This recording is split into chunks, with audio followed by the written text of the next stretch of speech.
தென்பழனி மலை மேலே தண்டபாணி கோலத்திலே கண்குளிர கண்டு விட்டால் போதுமே என்றும் கருத்தில் உந்தன் அருள் வடிவம் தோன்றுமே.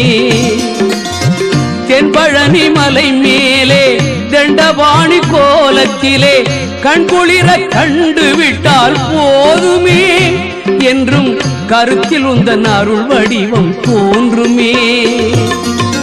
உள்ளத்திலே நீ இருக்க உன்னை நம்பி நான் இருக்க வெள்ளிமலையான் மகனே வேலையா என் வாழ்வு வளம் காண கடைக்கண் பாரையா கடைக்கண் பாரையா.